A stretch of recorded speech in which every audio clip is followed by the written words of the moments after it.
Hello students, अब हम आज अपने क्लास 11th का जो है स्टार्ट कर रहे हैं मैथ्स का जो है लेक्चर।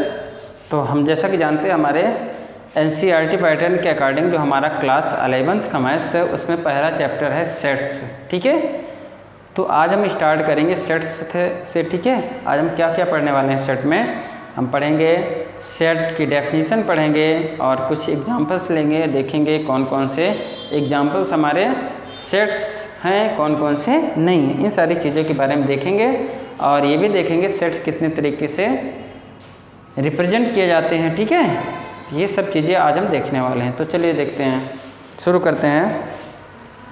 ठीक है, तो देख लेते हैं एक बार सिलेबस में क्या क्या है आपके।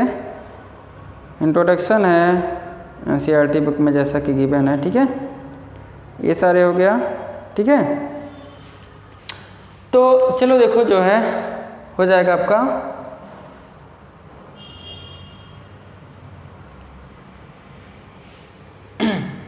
तो पहला हमारा है, लिख लेते हैं चैप्टर का नाम सेट्स है। ठीक है, और इसमें हम देखेंगे सबसे पहले सेट की डेफिनीशन, जो कि समझना बहुत ही इम्पॉर्टेंट होता है। ठीक है,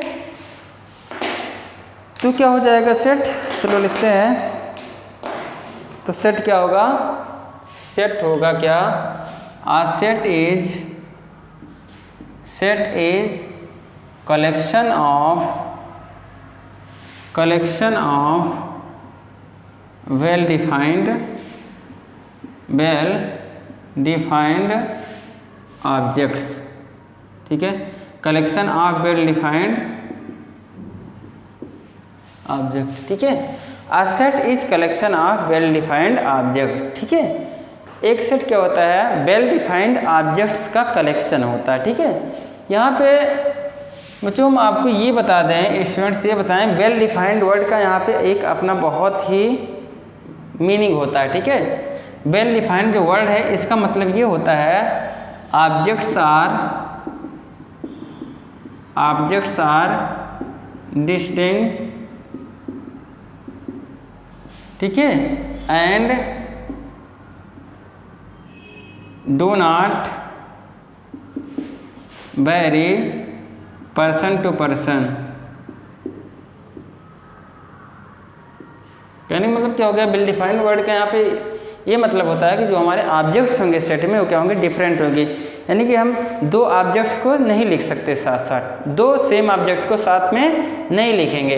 अगर जो दो ऑब्जेक्ट है तो उसमें से किसी एक ऑब्जेक्ट को लिखेंगे अगर जो सेम की कंडीशन में। ठीक है, तो मतलब हमें ऑब्जेक्ट जितने भी लिस्टिंग करनी होती है सेट में वो होते हैं डिफरेंट हमारे। आगे क्या करें, do not vary person to person. और जो हमारे ऑब्जेक्ट्स हैं, जो कलेक्शन के मेंबर्स हैं या ऑब्जेक्ट्स हैं, वो हर एक पर्सन के लिए पर्टिकुलर कंडीशन में चेंज नहीं होंगे। ठीक है, अगर जो चेंज होते हैं तो सेट नहीं रह जाएगा। ठीक है, तो ये हो गया सेट। ठीक है, तो a set is collection of well defined object. अब वेल डिफाइंड वर्ड का मीनिंग होता है objects are distinct and do not vary person to person. सभी ऑब्जेक्ट क्या होंगे, डिफरेंट होंगे और पर्सन टू पर्सन वेरी नहीं करेंगे। ठीक है, चलिए ठीक है। अब अगला टॉपिक हमारा रिप्रेजेंटेशन ऑफ सेट्स। ठीक है, अगला है मेथड्स ऑफ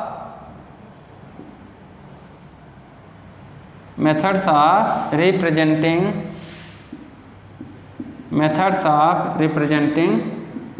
सेट। किसी सेट को रिप्रेजेंट करने के कितने मेथड होते हैं। ठीक है, तो मेनली दो मेथड होते हैं, एक होता है रोस्टर फॉर्म होता है, दूसरा होता है सेट बिल्डर फॉर्म। ठीक है, पहला है रोस्टर और टेबुलर फॉर्म, पहला है रोस्टर और टेबुलर फॉर्म होता है। ठीक है बच्चों, दूसरा क्या होता है, हमारा दूसरा जो टाइप होता है, मेथड होता है, वो होता है set builder form.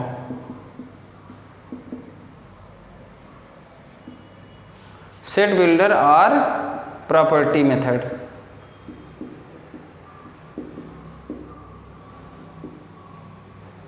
Set builder या प्रॉपर्टी मेथड होता है। ठीक है, तो अब ये दो मेथड है, लेकिन अब इसमें डिफरेंट क्या है, इसमें कैसे कैसे क्या होता है, ठीक है। तो रोस्टर या टेबुलर फॉर्म में क्या करते हैं हम लोग, सेट जो है उनके एलिमेंट को कॉमा कॉमा करके करली ब्रैकेट से क्लोज कर देंगे, ठीक है। जैसे मान लीजिए हमने क्या किया, नेचुरल नंबर का कलेक्शन हमें बनाना है, ठीक है। तो क्या करेंगे, उनको सेट के फॉर्म में अगर जो लिखे नेचुरल नंबर को, तो नेचुरल नंबर के set capital N is equal to हो जाएगा यहाँ पे 1 2 3 4 5 6 7 ऐसे हो गया, ठीक है। अब यहाँ पे हमने क्या किया, नेचुरल नंबर्स को ले लिया, 1 2 3 5 4 जो है 6 7 ये हो गया हमारा नेचुरल नंबर्स हैं। इनको हमने कॉमा कॉमा करके लिख दिया, ठीक है। और उसके बाद करली ब्रैकेट के अंदर में क्या किया, इनको बंद कर दिया गया, ठीक है। तो ये हमारे क्या हो गए, किसी सेट के टेबुलर या रोस्टर फॉर्म हो गया, ठीक है।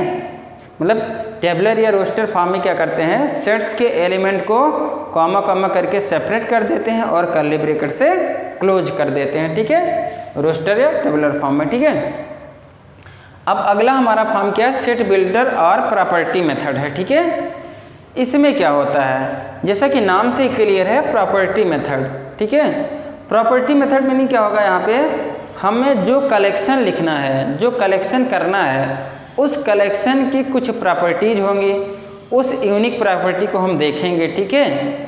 तो कैसे लिखेंगे, जैसे मान लीजिए हमें क्या करना है, इसी नेचुरल नंबर के सेट को हमें लिखना है, ठीक है, बनाना है। तो इसी नेचुरल नंबर का कलेक्शन जो है हम सेट बिल्डर फॉर्म में कैसे लिख सकते हैं, ठीक है। कैसे लिखेंगे, लिखेंगे n इज इक्वल टू, हम यहाँ पे कोई एक एलिमेंट, पर्टिकुलर एलिमेंट सिलेक्ट कर लेंगे x और ऐसे दो ये रखते हैं, इन दोनों ये दो जो बिंदियाँ मैंने रखी इनका नाम क्या है, जो पॉइंट्स रखेंगे ऊपर नीचे इनका नाम क्या है, सच डैट बोलते हैं, इनको क्या बोलते हैं, सच डैट बोलते हैं, ठीक है। तो x कोई पर्टिकुलर एलिमेंट हो गया और सच डैट x क्या होगा, x belongs to natural number, x कोई एलिमेंट है जो कि क्या है, नेचुरल नंबर होगा, ठीक है। इस सिंबल को क्या बोलते हैं बच्चों, बिलोंग्स टू बोलते हैं, ठीक है। क्या बोलते हैं, बिलोंग्स टू बोलते हैं, ठीक है। ये हो गया। तो सेट बिल्डर फॉर्म में क्या करेंगे, हम लोग क्या करते हैं, कोई एलिमेंट लिखेंगे और उस एलिमेंट की प्रॉपर्टी लिख देते हैं, ठीक है। तो ये सेट बिल्डर फॉर्म हो जाता है। रोस्टर फॉर्म में क्या करते हैं, एलिमेंट्स को हम लोग कामा कामा करके सेपरेट करते जाते हैं, ठीक है।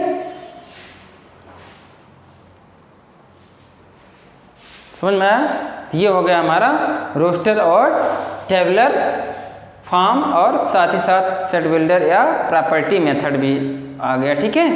तो ये हो गया हमारा, ठीक है। अब चलिए आगे बढ़ते हैं, हम लोग देखते हैं।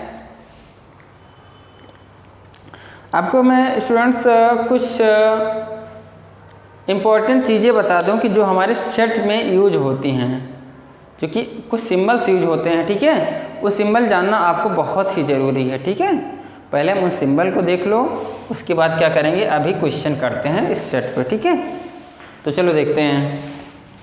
तो बच्चों अभी तक आपने क्या सीखा, आपने सीखा व्हाट इज सेट। आप बोलोगे सेट क्या है, व्हाट इज सेट, आप बोलोगे a set is collection of well defined objects. अब यहाँ पे वेल डिफाइंड वर्ड का मीनिंग क्या है, meaning of well defined word is that objects are distinct and different and do not vary person to person. अब आपसे कोई पूछता है in what are the method to represent the set, there are mainly two methods for representation of set. That first one is roster or tabular form. What is roster or tabular form? In roster or tabular form, elements are separated by comma and closed under curly bracket. इस bracket को क्या बोलते हैं, यहाँ पे curly bracket बोलेंगे, ठीक है। और दूसरा मेथड क्या था, सेट बिल्डर और property method. What is set builder और property method? In set builder और property method unique property of particular element is mentioned, ठीक है। हम सेट बिल्डर या प्रॉपर्टी मेथड में क्या करते हैं, जो हमारा एलिमेंट होता है सेट का, उसकी प्रॉपर्टी को लिखते हैं, ठीक है। तो चलो अब आगे बढ़ते बच्चों। जो हमने अभी बताया कि सेट में कुछ स्पेसिफिक सिंबल्स होते हैं, उन सिंबल्स की मीनिंग हमें जानना बहुत ही ज़रूरी होता है। ठीक है,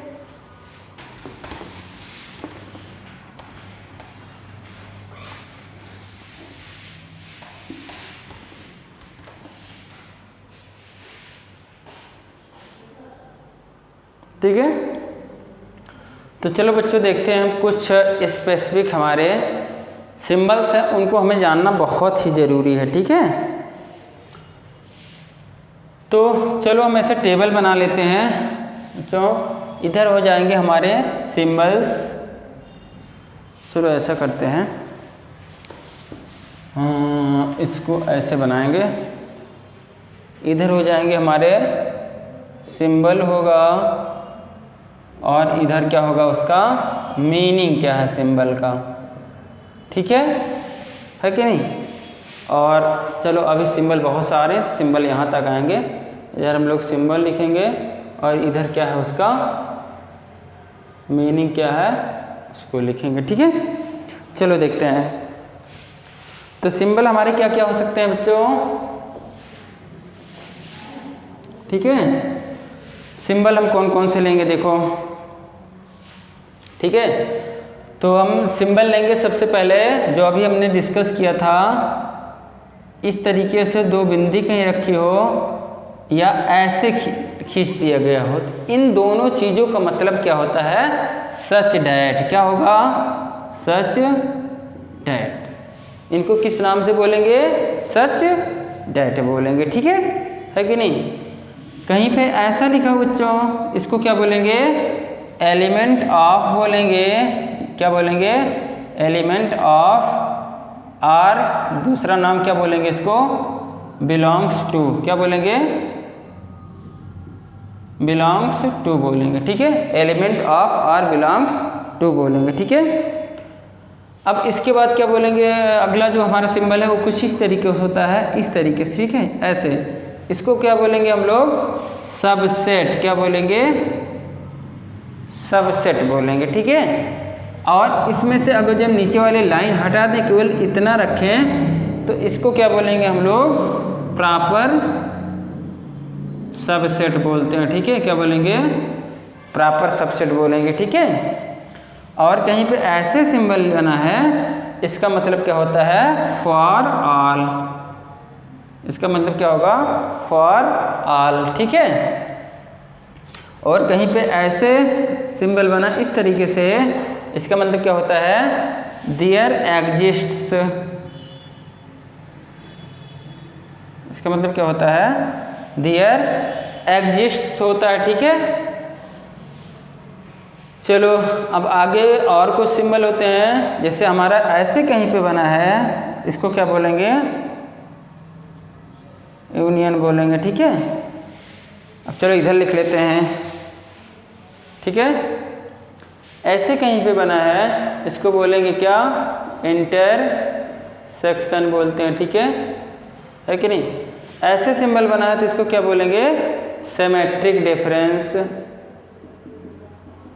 सिमेट्रिक डिफरेंस बोलेंगे। ठीक है बच्चों, ये हो गया। ठीक है, ये हो गया, ये हो गया। ठीक है, और कोई सिंबल्स हो गया, कवर हो गया। ऐसे आर है कहीं पे, तो आर का मतलब क्या हो जाएगा real number, set of real number. ठीक है, एन कहीं पे है तो क्या लिखेंगे सेट ऑफ नेचुरल नंबर।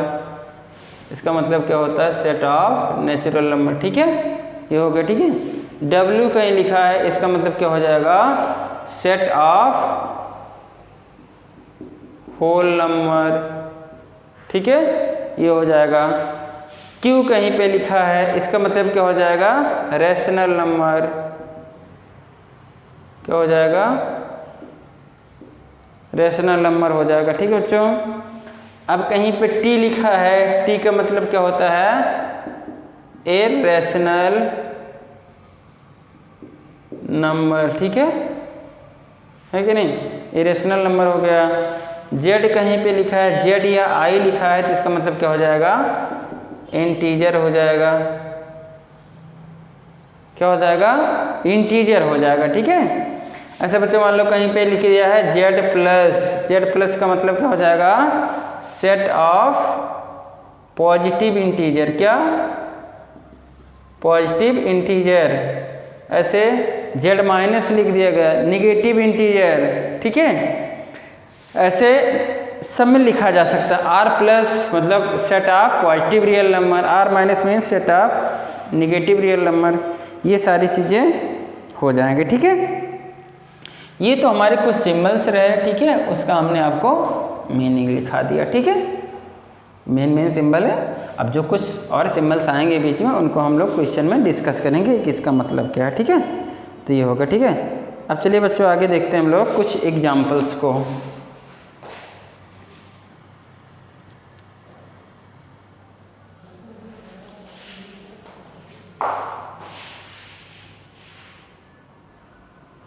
अब इसके बाद क्या देखेंगे हम लोग, कुछ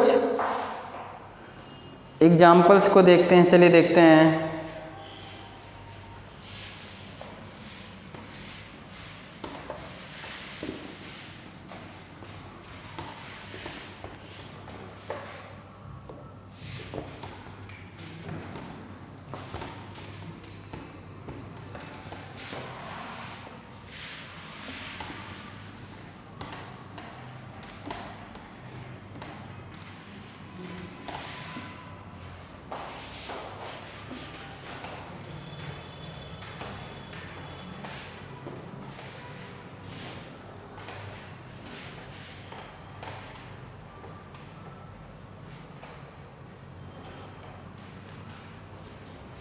ठीक है, अब हम देखते हैं एनसीईआरटी के एक्सरसाइज 1.1 को। एक्सरसाइज 1.1 को डिस्कस करते हैं, ठीक है। पहला क्वेश्चन बच्चा है, which of the following are sets justify your answer. हमें इन सब में क्या करना है, बताना है कौन सेट है कौन सेट नहीं है, ठीक है। समझ में आया? हमें इसमें क्या करना होगा, ये चेक करना होगा कि कौन सा हमारा सेट है कौन सा नहीं सेट है, ठीक है। तो चलिए पढ़ते हैं, हम लोग क्वेश्चन पढ़ेंगे, डिस्कस करेंगे आंसर से, ठीक है। तो पहला है, collection of months of a year beginning with letter J. देखो मैं ऐसे पार्ट वाइज लिख चल रहा हूँ, आपके पास बुक है वहाँ पे आप क्वेश्चन देख सकते हो, ठीक है। पहला क्या है, first part, collection of all months of a year beginning with letter J, ठीक है। अब हमारे पास 1 ईयर में कितने मंथ्स होते हैं, 12 मंथ्स होते हैं। उसमें कौन कौन से मंथ ऐसे हैं जो लेटर जे से स्टार्ट होते हैं, ठीक है।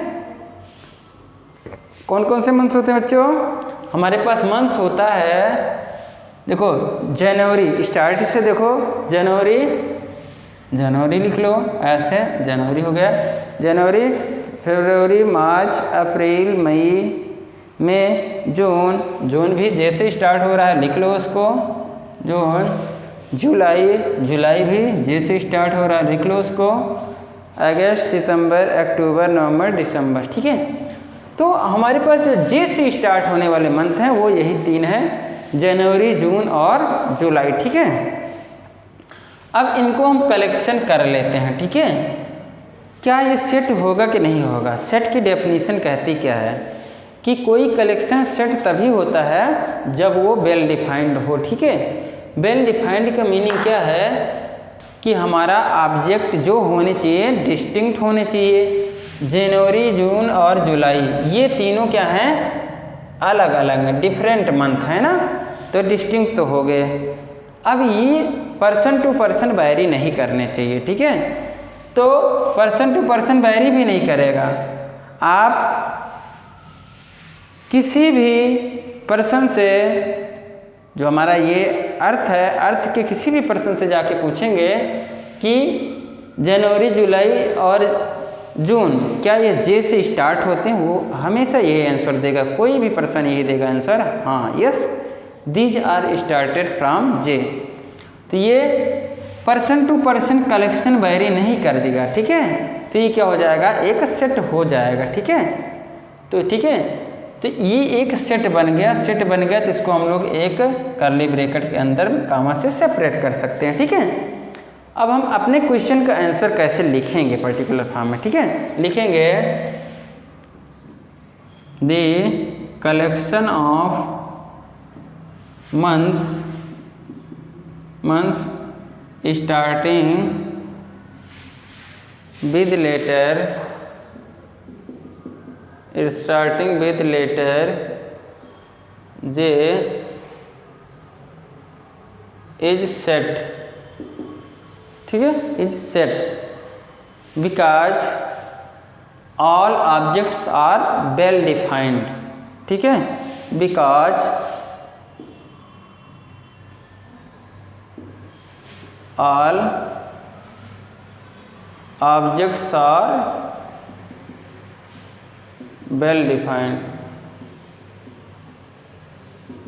all objects are well defined। ठीक है, क्योंकि सभी ऑब्जेक्ट क्या हैं, वेल डिफाइंड है इसमें। ठीक है, अब चलो बच्चों देखो सेकंड पार्ट देखते हैं। अगला है collection of 10 most talented writer. क्या है, 10 most talented writers of India, या वर्ड कहीं का भी ले सकते हो। ठीक है, राइटर्स। ठीक है, क्या ये सेट होगा बच्चों? नहीं, ये सेट नहीं होगा। क्यों नहीं सेट होगा? देखिए, मोस्ट टैलेंटेड किस बेसिस पे सिलेक्शन हो रहा है मोस्ट टैलेंटेड होने का। ठीक है, ये डिफाइंड नहीं है, ये वेल डिफाइंड नहीं है। टैलेंट क्या होता है? किसी भी आदमी को पहचानने का टैलेंट क्या होता है? अलग अलग पैरामीटर पे अलग अलग हो सकता है। ठीक है, जैसे मैं सिंपल सा एक एग्जांपल लेता हूँ आपके क्लासरूम का। ठीक है, आप जिस क्लासरूम में, जिस स्कूल में आप पढ़ते हैं, वहाँ पे अगर जो आपसे मैं कह दूँ कि आप 5 मोस्ट टैलेंटेड स्टूडेंट्स, जितने भी टीचर्स आपके स्कूल में हैं, अगर जो उनसे कहा जाए कि 5 मोस्ट टैलेंटेड स्टूडेंट आप कलेक्ट कर दो। ठीक है, तो जब वो टीचर्स अपने अपने कलेक्शन की लिस्ट बनाएंगे तो उसमें जो स्टूडेंट के नेम होंगे अलग अलग होंगे। ठीक है, समझ में? जो टैलेंटेड स्टूडेंट्स के नेम होंगे वो अलग अलग हो सकते हैं वहाँ पे। ठीक है, हो सकता है कोई मैथ्स का टीचर हो तो कोई स्टूडेंट उसके लिए मैथ्स में बहुत अच्छा लगता हो, लेकिन वो स्टूडेंट साइंस में हो सकता है ना अच्छा हो। ठीक है, या हिस्ट्री में ना अच्छा हो, तो हिस्ट्री वाला टीचर क्या करेगा, उसको टैलेंटेड की लिस्ट से में नहीं रखेगा। ठीक है, तो मैथ्स वाले ने एक स्टूडेंट को टैलेंटेड माना, लेकिन हिस्ट्री वाले टीचर ने उसी स्टूडेंट को टैलेंटेड नहीं माना, तो टैलेंटेड स्टूडेंट की लिस्ट अलग अलग हो गई। ठीक है कि नहीं? इस तरीके से क्या हो जाएगा, 10 मोस्ट टैलेंटेड राइटर्स का कलेक्शन एक सेट नहीं होगा। ठीक है, 10 most talented writer collection is not set. लिखेंगे यहाँ पे, कलेक्शन इज नॉट सेट नहीं है। Because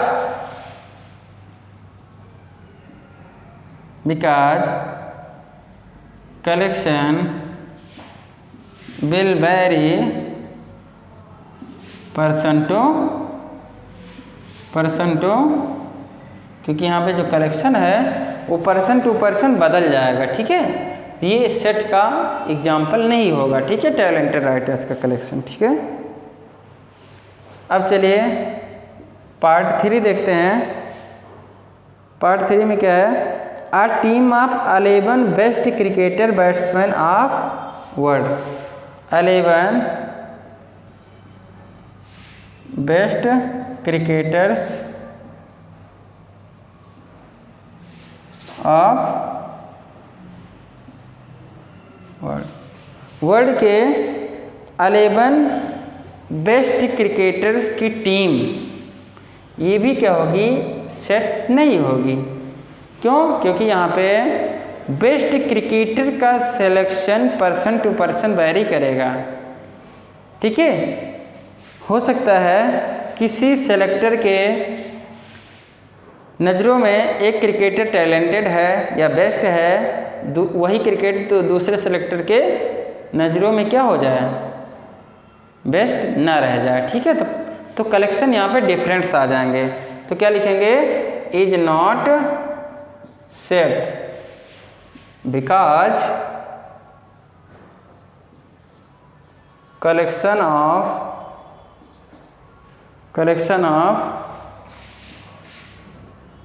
11 best cricketer will vary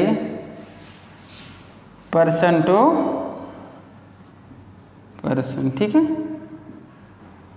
है कि नहीं, पर्सन टू पर्सन क्या होगा, वैरी कर जाएगा बच्चों।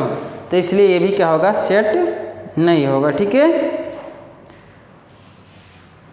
तो ये हो गया। अब चलो आगे बढ़ते हैं हम लोग।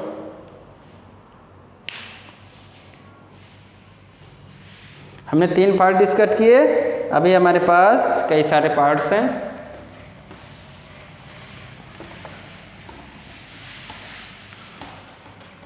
अगर जो आपको ये समझ में नहीं आ रहा कोई भी पार्ट, आप कमेंट सेक्शन में कमेंट करके पूछ सकते हैं। ठीक है,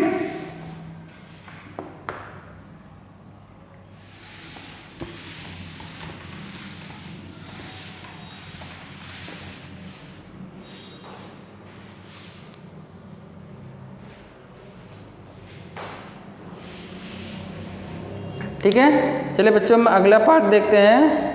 4th है कलेक्शन ऑफ बॉयज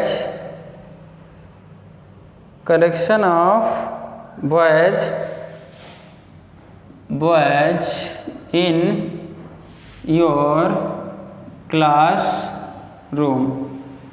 आपके क्लासरूम में बॉयज का कलेक्शन हमें चेक करना है, सेट होगा कि नहीं होगा। ठीक है, तो चलो देखते हैं collection of boys in your classroom. ठीक है, तो अगर जो बच्चों मैं आपसे पूछूं कि आपके क्लास में कितने बॉयज हैं, तो आप फटाफट काउंट करके बता दोगे कि इतने बॉयज हैं। ठीक है, आप वहाँ पे कोई कन्फ्यूजन में नहीं रहोगे कि ये बॉय है ये गर्ल है। ठीक है, तो कहने का मतलब यहाँ पे जो बॉय का कलेक्शन होगा वो फिक्स है। हम आपसे पूछेंगे, आप भी बताएंगे इतने बॉयज हैं। मैं दूसरे स्टूडेंट से पूछूंगा, वो भी क्या बताएगा, वो भी बताएगा कि इतने बॉयज हमारे क्लासरूम में हैं। मतलब जितने भी लोगों से मैं पूछूंगा वो क्या बताएगा, एक ही आंसर आएगा उसका। अगर जो 20 बॉयज हैं तो 20 बॉयज ही हमेशा कहेगा। पहला वाला ही बोलेगा 20 बॉयज, दूसरा वाला भी बोलेगा 20 बॉयज, तीसरा वाला भी बोलेगा 20 बॉयज। ठीक है, तो कहने मतलब यहाँ पे बॉयज के कलेक्शन फिक्स होगा, वो वैरी नहीं करेगा। ठीक है, तो ये क्या हो जाएगा, हमारा सेट हो जाएगा। ठीक है, क्या हो जाएगा, सेट हो जाएगा। ठीक है, तो हमारे जो 4th पार्ट है बच्चों, ये क्या हो जाएगा, सेट हो जाएगा। तो क्या लिखेंगे answer, collection of boys in your classroom is set because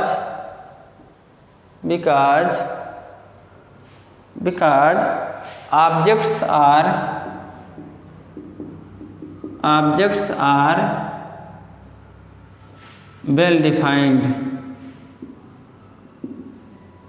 and will not vary person to person। Objects कैसे हैं, वेल डिफाइंड हैं और वो पर्सन टू पर्सन वैरी नहीं करेंगे। ठीक है, अब अगला बच्चों देखते हैं क्वेश्चन क्या है। हमारा क्वेश्चन नंबर 5 है, collection of natural number less than 100।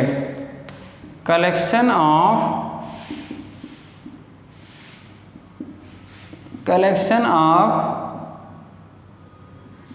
Natural numbers less than 100 से छोटे नेचुरल नंबर्स का कलेक्शन क्या ये सेट होगा बच्चों? हाँ, आप बोल सकते हो सेट होगा, क्यों नहीं सेट होगा? क्यों? क्योंकि मैं आपसे पूछूं बच्चों कि कितने नंबर ऐसे हैं जो 100 से छोटे हैं?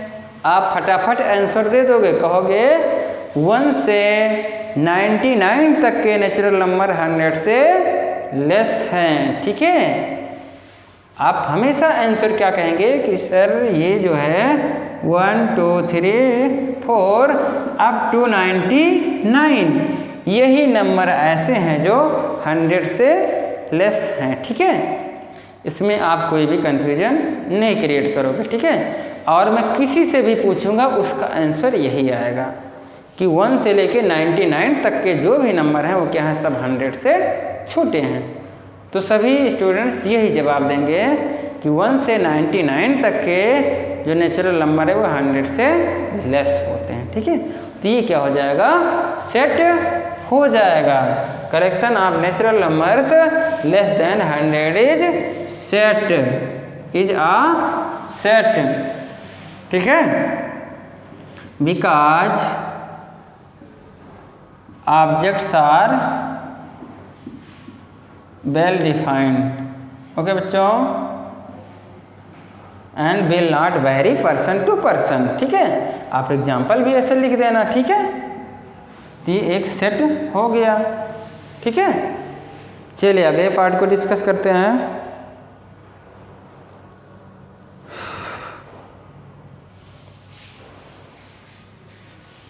चलो इतना इरेज करते हैं, थोड़ा स्पेस हो जाए जिससे ऊपर से आपको अच्छे से दिखाई दे।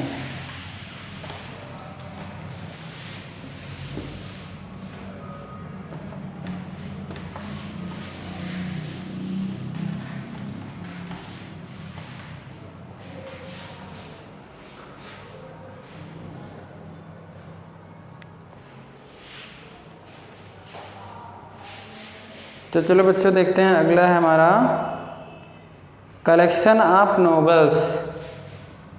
6th है collection of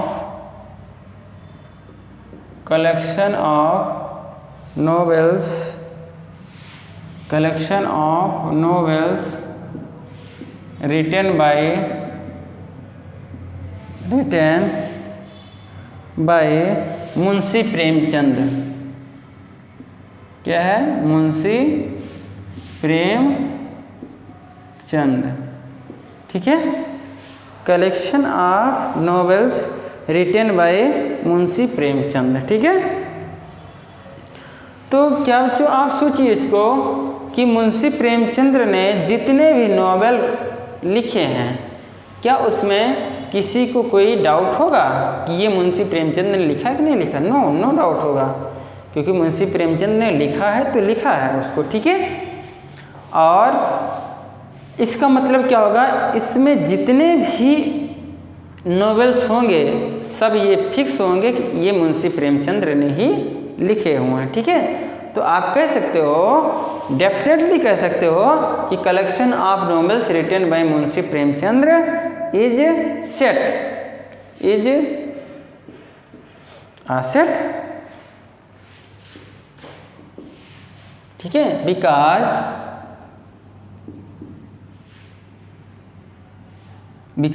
novels of Premchand will not vary person to person. Premchand के जितने भी नॉवेल हैं वो पर्सन टू पर्सन वेरी नहीं करेंगे। ठीक है, चलिए अब आगे बढ़ते हैं बच्चों। आगे हमारा क्या है, collection of all even integers. जो हमारा 7th पार्ट है वो कह रहा है collection of all even integer, collection of all even. ठीक है, सेट होगा कि नहीं होगा? डेफिनेटली ये भी सेट होगा, क्योंकि collection of all even integer, कोई इंटीजर इवन है तो इवन है, कोई इसमें डाउट तो है नहीं। ये भी क्या होगा, सेट होगा, is set. No doubt. Reason क्या लिखेंगे? Because all even integers are fix, they will not vary to person. ठीक है, नो डाउट ये भी सेट हो जाएगा। ठीक है, लिख सकते हैं because all even integer will not vary person to person। ठीक है बच्चों, ये हो गया। ठीक है, अगला है 8th पार्ट है। ठीक है, 8th पार्ट है collection of questions in this chapter. Collection of questions in this chapter। ठीक है, ये भी क्या होगा? आपका सेट का एग्जाम्पल है। ठीक है, क्यों? क्योंकि आपके इस चैप्टर में 1.1 में जितने क्वेश्चन हैं आप उनको डेफिनेटली कह सकते हो क्या है, चैप्टर 1.1 के ही है। ठीक है, तो ये पर्सन टू पर्सन वेरी नहीं करेंगे। तो ये भी क्या हो जाएगा? Collection of question in this chapter are set because questions of this chapter will not vary person to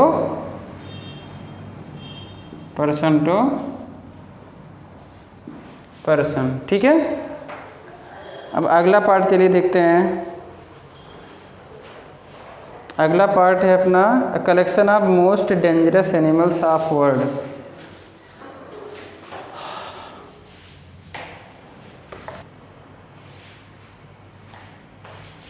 चलिए देखते हैं क्वेश्चन नंबर 2। ठीक है, क्वेश्चन नंबर 2 में गिवन है a equal to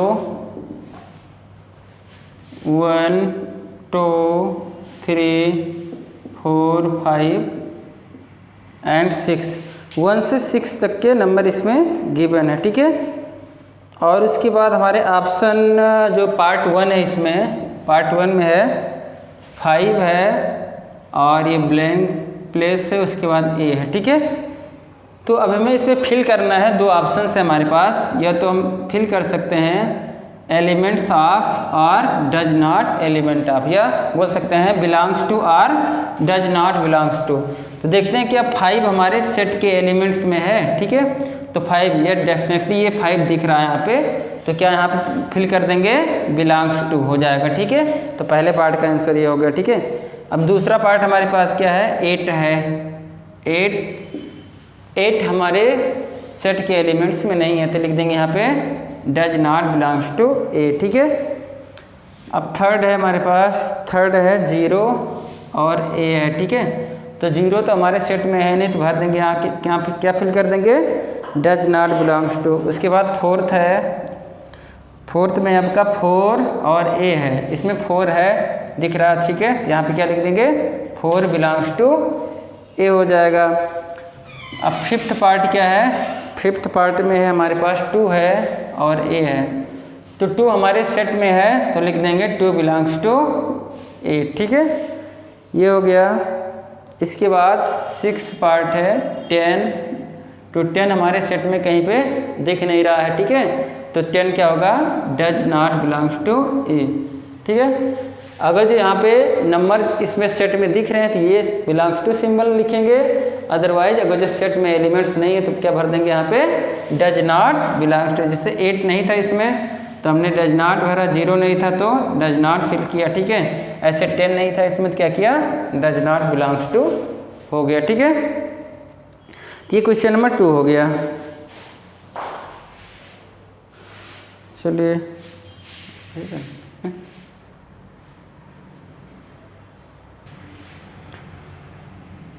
okay student, तो हमने ये जो हमारा आज सेट था, सेट में हमने उसकी डेफिनेशन पढ़ी और उसके सेट के रिप्रेजेंटेशन के मेथड पढ़े, जो कि हमारे क्या है? रोस्टर है और सेट बिल्डर है। ठीक है, उसको पढ़ा, और आज हमने जो हमारी एक्सरसाइज 1.1 है एनसीईआरटी की, उसमें हमने क्वेश्चन नंबर 1 और 2 को सॉल्व किया, जिसमें हमारे बहुत सारे पार्ट थे, हमने हर पार्ट को डिस्कस किया। ठीक है, तो आप इसको नोट्स बना सकते हैं वीडियो को पॉज कर करके। ठीक है, और अब हम अगले लेक्चर में मिलेंगे, तब तक के लिए thank you for watching this video.